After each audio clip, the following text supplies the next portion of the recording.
here's another heavy hitter, okay? Your pulmonary embolism, okay?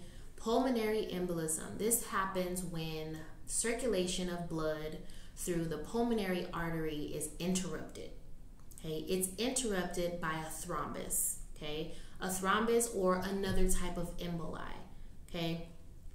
Emboli can consist of fat, okay? It could be a clot of fat. It could be a clot of air.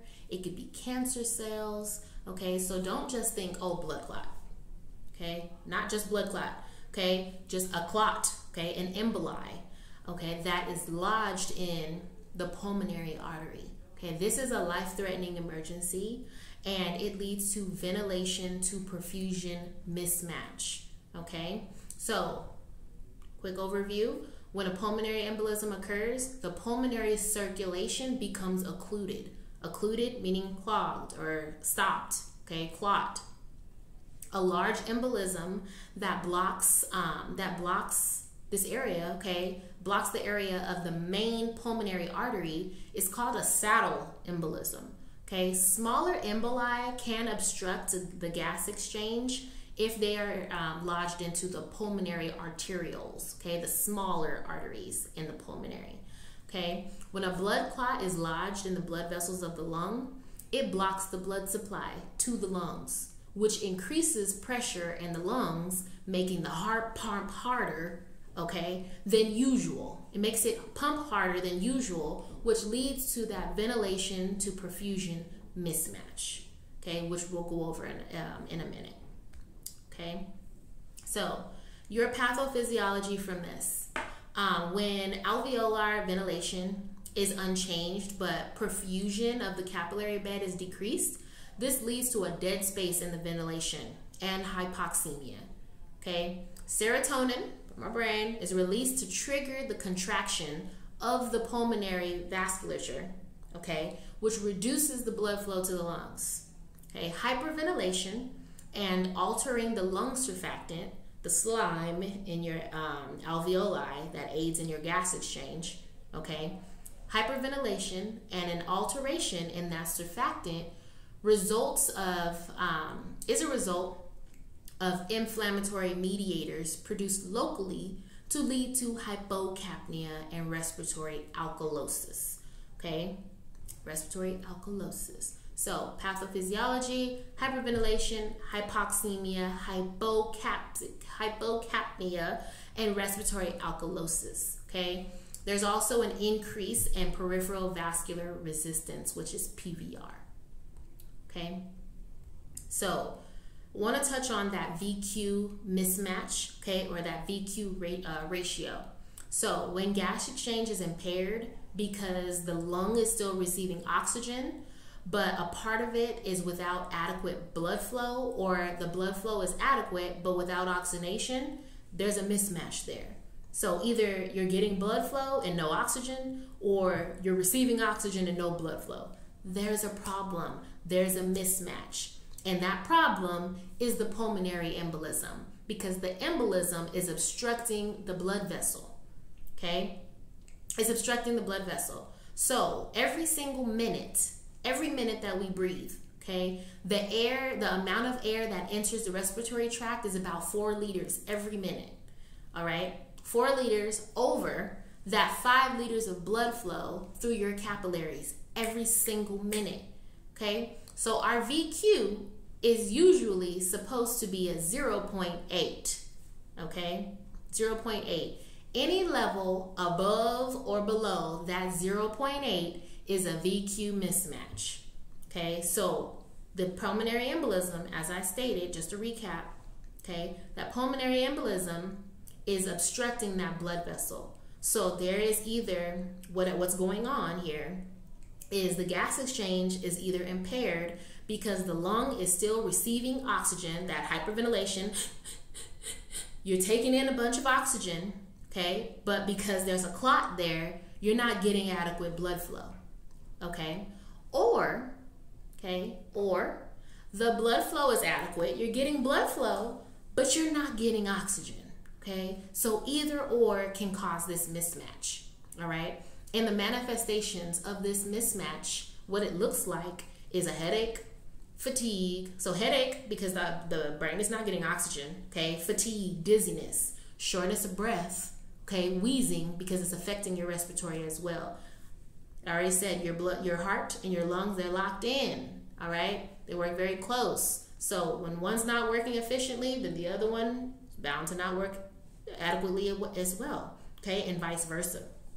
So that is your VQ mismatch associated with your pulmonary embolism, or your pulmonary embolism causing that VQ mismatch, okay? So your risk factors for a PE, pulmonary embolism, over 45, genetics, major trauma, okay? The African American race, all right? Prolonged immobilization, orthopedic surgery, heart failure, AFib, A-flutter, lower limb fractures, okay? I want you guys to rewatch the fat embolism video and the fracture video that I created, and that'll kind of tie in this lower limb fracture, okay? Or the development of like a DVT, a deep vein thrombosis. Once that deep vein thrombosis, we know that's a blood clot, right?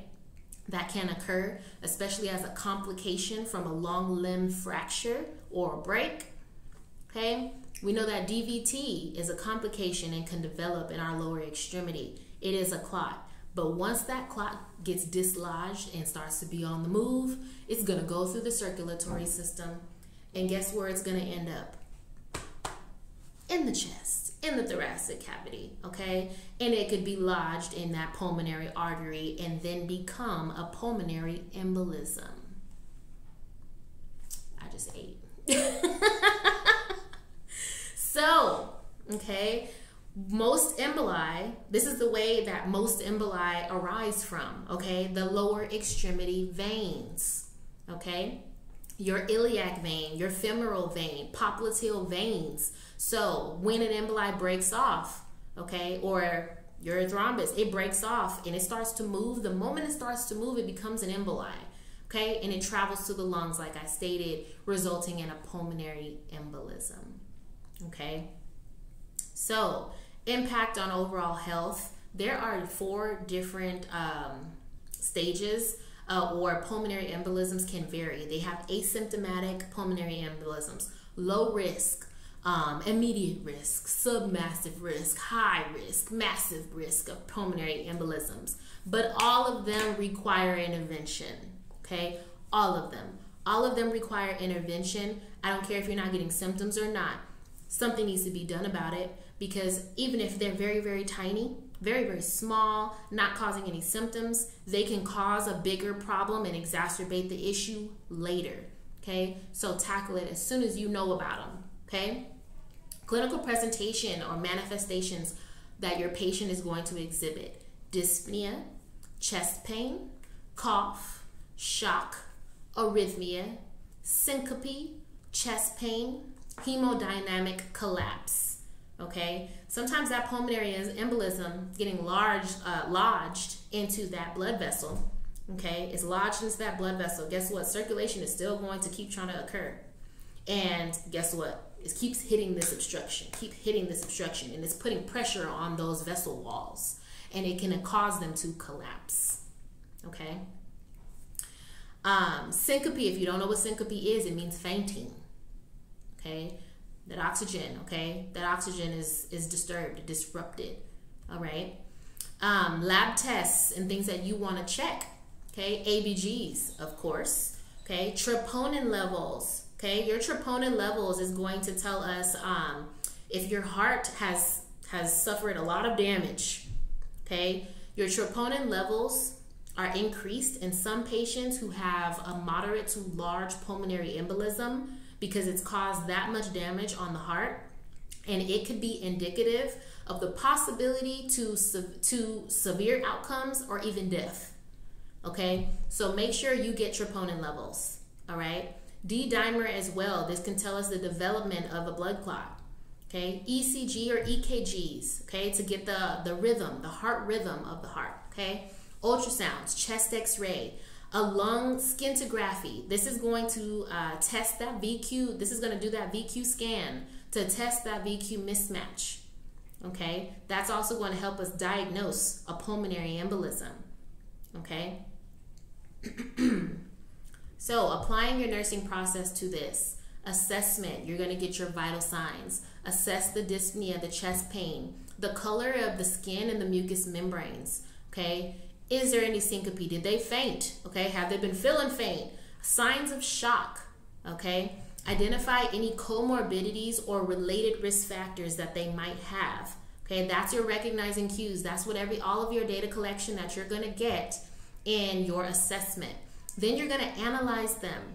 Okay, do they have any signs of impending cardiopulmonary collapse? Any JVD, that jugular vein distension? Okay, the heartbeat that can be felt through the chest. Okay, that's a big one. Cyanosis, extra heart sounds with hypotension, tachycardia.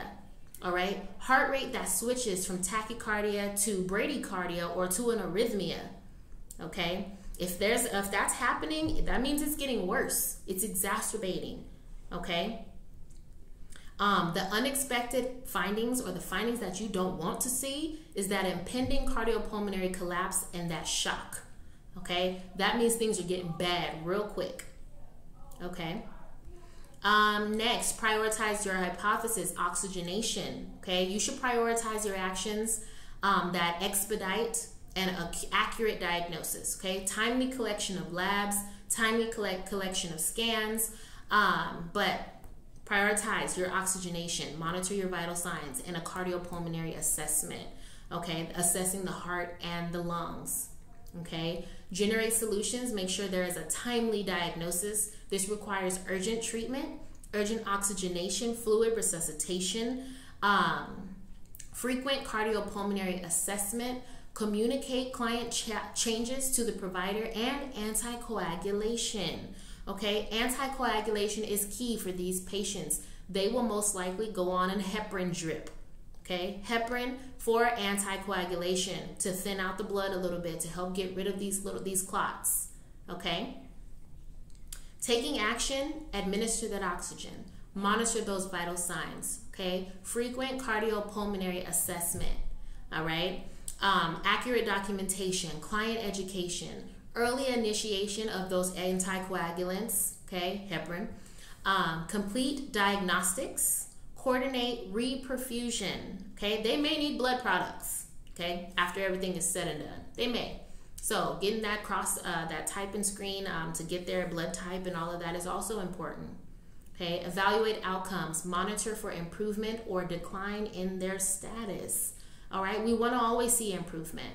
Okay, mechanical ventilation, it may be necessary, may or may not be. Okay, mechanical cardiopulmonary support also may be necessary. A thrombectomy, okay, a surgical procedure where they go in and bust and break down the clot, okay, that also may be necessary. All right, your anticoagulation therapy, as I mentioned, usually the first thing, or the first preferred medication, is going to be some form of heparin. Okay, heparin, it has a lower incident of bleeding. Okay, but it is a blood thinner, so you still want to be on bleeding, have your patient on bleeding precautions, and then some diagnostic imaging. Okay, and that's your pulmonary embolism.